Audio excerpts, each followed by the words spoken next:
Carlo Ancelotti দায়িত্ব নেওয়ার পর থেকেই উঠেছিল প্রশ্নটা, আনচেলত্তির বিশ্বকাপ স্কোয়াডে কি নেইমার থাকবেন? কয়েক মাসের টানাপোড়েনের পর অবশেষে নেইমারকে নিয়েই বিশ্বকাপে যাচ্ছে ব্রাজিল। গত রাতে টান টান উত্তেজনাপূর্ণ এক সংবাদ সম্মেলনে আনচেলত্তি যখন বিশ্বকাপ স্কোয়াড ঘোষণা করছিলেন, সবার নজর ছিল একটি নামের দিকেই। যখন নেইমারের নাম উচ্চারণ করেন আনচেলত্তি, পুরো হলরুমে উল্লাস ফেটে পড়ে। শুধু শুধুমাত্র হলরুমেই নয়, আমার মনে হয় বিশ্বজুড়ে ব্রাজিলের যে কোটি সমর্থক আছেন তাদের মধ্যেও আলাদা একটা উচ্ছ্বাস কাজ করেছে। নেইমার গত ২-৩ দশকে, বিশেষ করে রোনালদোদের যুগ শেষ হওয়ার পর, নেইমার আসলে ব্রাজিলের সবচেয়ে বড় তারকা। সেই নেইমারই ব্রাজিল দলে ৩ বছর ধরে নেই। ২০২৩-এর বিশ্বকাপ বাছাই পর্বে উরুগুয়ের বিপক্ষে ম্যাচে তিনি ইনজুরিতে পড়েছিলেন বছরের শেষ ভাগে। সেই যে ব্রাজিল দল থেকে তিনি বাদ পড়লেন, আজ অবধি জাতীয় দলের জার্সি গায়ে তাকে দেখা যায়নি। মাঝে দীর্ঘ একটা সময় ইনজুরিতে ছিলেন, ক্লাব পাল্টেছেন, সৌদি আরবে আল হিলাল থেকে তিনি সান্তোসে ফিরে এসেছেন। এর মাঝখানে বেশ কয়েকবার আবারও ইনজুরিতে পড়েছেন, দল থেকে বাদ পড়েছেন, আবার ফিরেছেন। মানে এই যাওয়া আসার ভিড়ে তিনি আসলে কখনো থিত হতে পারেননি, এবং এই কারণেই ব্রাজিল জাতীয় দলে তাকে দেখা যায়নি। বিশ্বকাপ বাছাই পর্ব বলেন কিংবা প্রীতি ম্যাচ বলেন, কোথাও আসলে তাকে রাখেননি আনচেলত্তি।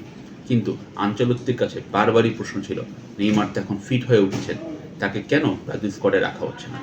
আনচেলত্তি বারবার শুধু একটি জবাবে দিয়েছেন, পূর্ণ ফিট নেইমারকে তিনি দেখতে চান, সেটা প্রীতি ম্যাচ হোক, বাছাই পর্ব হোক কিংবা বিশ্বকাপ। নেইমারের উদ্দেশ্যে তিনি বারবার বলেছেন নেইমারকে তিনি খুব বেশি পছন্দ করেন, ব্রাজিলের সবাই তাকে দলে চায়, কিন্তু ফিটনেস ইস্যুটাই তার কাছে সবচেয়ে বড়। নেইমার যতক্ষণ ফুল ফিট না হয়ে উঠবেন, আনচেলত্তি তার দলে নেইমারকে জায়গা দেবেন না। নেইমারও আসলে অন্য প্রান্ত থেকে নেইমারের তরফ থেকেও নানা ধরনের কথা এসেছে। নেইমারও বলেছে যে তিনি আনচেলত্তিকে অনেক সম্মান করেন, তিনি ব্রাজিল দলে ফিরতে চান, এটাই হয়তো তার শেষ বিশ্বকাপ, সেই বিশ্বকাপে ভালো কিছু করতে চান, তিনি নিজের ফিটনেস প্রমাণ করেই দলে ফিরবেন। তো শেষ পর্যন্ত নেইমার আসলে নিজের ফিটনেস প্রমাণ করেই দলে ফিরেছেন। আমরা সবাই জানি নেইমার আসলে গত ৩ বিশ্বকাপ ধরেই ব্রাজিলকে মিশন হেক্সা যে ব্রাজিল আসলে করছে, যে ২০০২ সালে যে আমরা ৫বারের মতো বিশ্ব চ্যাম্পিয়ন হয়েছিলাম, এরপর আসলে মিশন হেক্সা, ষষ্ঠবারের মতো ব্রাজিল বিশ্বকাপ জিতবে। তো এই মিশনে আসলে ব্রাজিল গত ৫ বার ধরেই ব্যর্থ। ২০০৬, ১০, ১৪, ১৮ কিংবা ২২, কোনোটাতেই আসলে তারা ফাইনাল পর্যন্ত পৌঁছাতে পারেনি। প্রতিবারই মানে একরাশ হতাশা নিয়েই তারা আসলে বিশ্বকাপ থেকে বিদায় নিয়েছে। তো মিশন হেক্সার জন্য এইবার ব্রাজিল এমন একটা কাণ্ড ঘটেছে যেটা আসলে ব্রাজিলের ১০০ বছরের ফুটবল ইতিহাসে কখনোই দেখা যায়নি। বিদেশি কোচ নিয়ে ব্রাজিল কখনোই বিশ্বকাপে যায়নি। এই প্রথম ব্রাজিলের বাইরে ইতালিয়ান কোচ কার্লো আনচেলত্তিকে নিয়েই বিশ্বকাপ মিশনে যাচ্ছে ব্রাজিল। আনচেলত্তির কথা আমরা সবাই জানি, তিনি হার্ডকোর কোচ, তিনি আসলে রিয়াল মাদ্রিদ, বায়ার্ন মিউনিখের অনেক সাফল্য এনে দিয়েছেন, কিন্তু জাতীয় দলের হয়ে আনচেলত্তি কখনো মানে সেরকম আসলে কিছু করার সুযোগ তার হয়নি। এই প্রথম ব্রাজিলের মতো বড় দলের হয়ে তিনি আসলে বিশ্বকাপে যাচ্ছেন, তার উপর আসলে প্রত্যাশার পাওয়ারটা অনেক বেশি। মানে ব্রাজিলের সমর্থকরা আপনারা সবাই জানেন যে তাদের আসলে ফুটবল তাদের রক্তে মিশে আছে, তারা আসলে বিশ্বকাপ এলেই একটা মানে বড় ধরনের উন্মাদনায় ভোগান যে আমরা আবারও সেই ৫-এর জায়গায় ৬ নম্বর ওয়ার্ল্ড কাপটা জিতব। গত ৫ বার যেহেতু ভালো কিছু হয়নি, এবার আসলে নতুন করে আবারও আশায় বুক বেঁধেছে ব্রাজিল সমর্থকরা। বিশেষ করে আনচেলত্তির মতো সফল কোচ যখন দলে দায়িত্ব নেন, তখন আশাটা আসলে একটু বেড়ে যায়। এবং আমরা সবাই জানি যে আনচেলত্তি আসলে রিয়াল মাদ্রিদকে যেভাবে কন্ট্রোল করেছেন এবং রিয়াল মাদ্রিদকে যেভাবে সাফল্য এনে দিয়েছে, তার কাছ থেকে আসলে ভালো কিছু আশা করা যায়। ব্রাজিলের হয়ে আনচেলত্তি দায়িত্ব নেওয়ার পর যে খুব একটা ভালো পারফর্ম করেছে ব্রাজিল, সেটা আসলে বলার উপায় নেই। ম্যাচ জিতেছে, ম্যাচ ড্র হয়েছে, ম্যাচ হেরেছে, নানা ধরনের আলোচনা সমালোচনা ছিল। আনচেলত্তি বারবারই বলেছে যে আসলে তিনি বিশ্বকাপের জন্য দলটাকে গুছিয়ে নিচ্ছেন। তো এই গুছিয়ে নেওয়ার ট্রায়াল অ্যান্ড এররে আসলে কিছুটা ভুল হবেই। ফরমেশন তিনি একেকবার হয়তো একেক রকম ফরমেশন সাজিয়েছেন। তিনি কখনো কাউকে ডান সাইডে খেলেছেন, কাউকে বাম সাইডে, তিনি ফরমেশন বারবার চেঞ্জ করেছেন, প্লেয়ার চেঞ্জ করেছেন। তিনি দেখেছেন আসলে কীরকমভাবে সাজালে দলটা ওয়ার্ল্ড কাপের জন্য পারফেক্ট হয়। তিনি তার দলের বড় একটা সমস্যা যেটা ছিল যে ইনজুরি সমস্যা। বারবার প্লেয়াররা আসলে ইনজুরিতে পড়েছেন, দলে ঢুকেছেন, বের হয়েছেন। মূল তারকা রাফিনা, ভিনিসিয়াসরাও ইনজুরিতে ছিলেন। সব মিলে আসলে আনচেলত্তি খুব স্বস্তির সাথে দলটাকে পরিচালনা করতে পারেনি। এটা একটা বড় ফ্যাক্টর যে ব্রাজিল আসা আনচেলত্তির অধীনে এই গত কয়েক মাসে মানে ধারাবাহিক সাফল্য পায়নি। তারপরও মানে যেহেতু আনচেলত্তির মতো কোচ, তিনি আসলে খুব ভালো করেই জানেন বড় আসরে কেমন ভালো করতে হয়। সেটা এইজন্য বিশ্বকাপ নিয়ে আসলে ব্রাজিল সমর্থকরা আশাবাদী যে না, আনচেলত্তি এবার ভালো কিছু করে দেখাবে। তো আনচেলত্তির উপর সবচেয়ে বড় যে প্রেশারটা ছিল, তিনি কি আসলে নেইমারকে রাখবেন কিনা? ব্রাজিল সমর্থকদের মধ্যে আসলে ২ ধরনের ভাগ আছে। একদল মনে করে যে নেইমারকে ছাড়া আসলে ব্রাজিল ভালো কিছু করতে পারবে না। নেইমারের মতো বড় তারকা মাঠে থাকবেন, তিনি আসলে সব পাঠ্যপ্রদীপের আলো কেড়ে নিবেন, তিনি জাদুকরি কিছু করে ব্রাজিলকে একটা শিরোপা এনে দিবেন। এই এক ভাগ। আরেক ভাগ যারা আছে তারা মনে করেন যে নেইমার আসলে ব্রাজিলের জন্য বোঝা। তাদের কথার পেছনে আসলে যুক্তি আছে। যদি আমরা গত ২-৩ বিশ্বকাপে দেখি, নেইমার আসলে খেলাটাকে অনেক স্লো করে দেয়। ব্রাজিলের ভিনি কিংবা রাফিনিয়া যখন তীব্র গতিতে বলটাকে এগিয়ে নিয়ে নেইমারের পায়ে দেন, নেইমার তখন দাঁড়িয়ে পড়ে। তিনি নানা ধরনের কারিগরি দেখান, বা তাকে যদি কেউ একটু টাচ করে তিনি আসলে পড়ে যান, বাস খেলাটা ওখানেই স্টপ। তো নেইমার আসলে ব্রাজিলের যে পেস ফুটবলে সেটাকে আসলে তিনি থামিয়ে দেন। এই অভিযোগটা অনেক বড় একটা অংশের ভক্তদের মধ্যে আছে যে নেইমার থাকলে ব্রাজিলের খেলা নষ্ট হয়। বিশেষ করে ভিনি এবং রাফিনহিয়ার যে পেস সেটাকে আসলে নষ্ট করেন নেইমার। তো এইজন্য নেইমারকে না নেওয়াই ভালো হবে।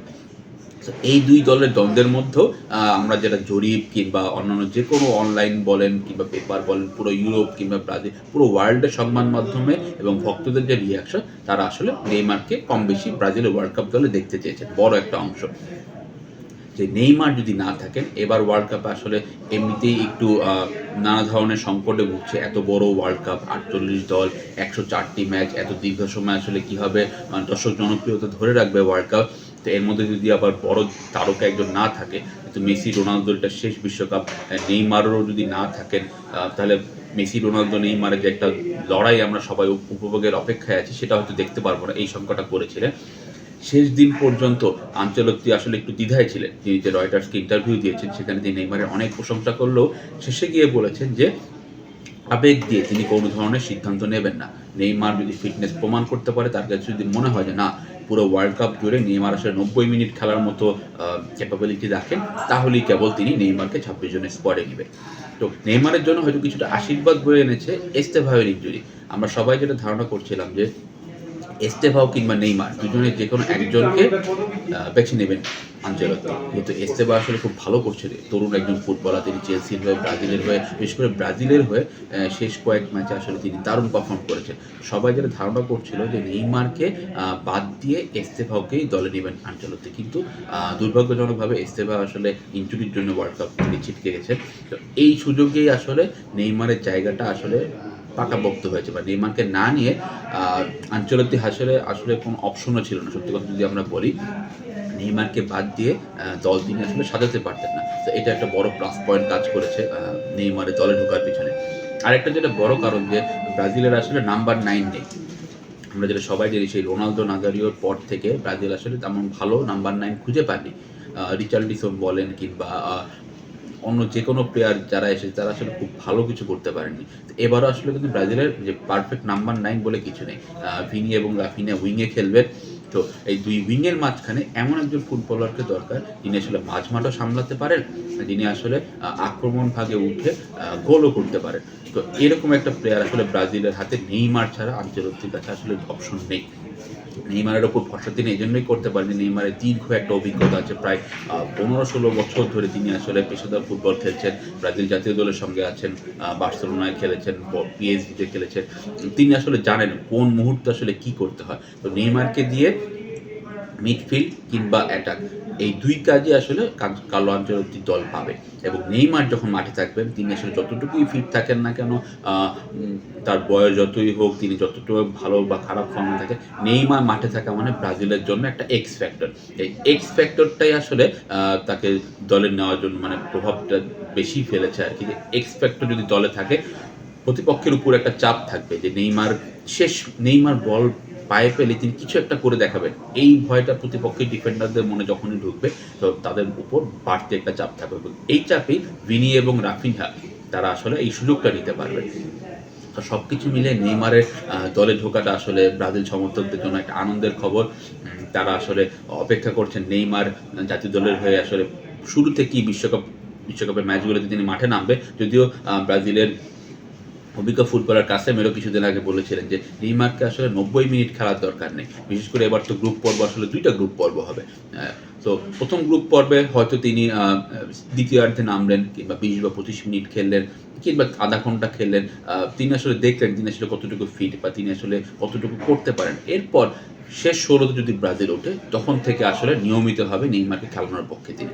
তো কার্লো আনচেলত্তি আসলে কি ভাবছেন, তিনি আসলে কিভাবে ফরমেশনটা সাজাবেন, নেইমারকে তিনি আসলে কোন পজিশনে ইউজ করবেন সেটা আসলে তিনি ভালো জানেন। তো যেটাই করুক না কেন ব্রাজিল টিম আসলে বিশ্বকাপের জন্য তৈরি। এই ২৬ জন আসলে বিশ্বকাপে কেমন করবে এটার জন্য আসলে ব্রাজিল সমর্থকরা তাকিয়ে আছে। আ একজন ব্রাজিল সমর্থক হিসাবে আমি যেটা বলতে পারি যে এবার আসলে ব্রাজিলের ভালো কিছু করার সুযোগ আছে যেহেতু তাদের স্টার প্লেয়ার এবং প্রত্যেকটা জায়গায় তাদের ভালো, ভালো প্লেয়ার আছে। হয়তো ইনজুরি সমস্যার জন্য ডিফেন্সে বা মিডফিল্ডে কিছুটা সমস্যা আছে কিন্তু এটা আসলে ব্রাজিলের মতো দলের জন্য আসলে কোনো সমস্যা হওয়া উচিত নয়। কারণ প্রত্যেকেই যার, যার ক্লাবে খুব ভালো ফর্মে আছেন। বিশেষ করে ভিনি এবং রাফিনহা এই দুজনের উপর প্রত্যাশার চাপটা অনেক বেশি থাকবে। রিয়াল মাদ্রিদ এবং বার্সেলোনার হয়ে তারা আসলে দারুণ ফর্মে আছেন। বিশেষ করে রাফিনহার কথা যদি আমরা আলাদাভাবে বলি, বার্সেলোনা লা লিগা জয়ের পেছনে রাফিনহার ভূমিকা অনেক বেশি। তো আশা করছি ভিনি, রাফিনহা, নেইমার এই ট্রয়তে ব্রাজিল এবার মিশন হেক্সা সফলভাবেই শেষ করবে এবং ব্রাজিলের হাতে আমরা ২৪ বছর পর এই সোনালী ট্রফিটা দেখতে পারব। আশা করছি ব্রাজিলের জন্য শুভকামনা জানাই এই ভিডিও শেষ করছি। সবাই ভালো থাকবেন, সুস্থ থাকবেন।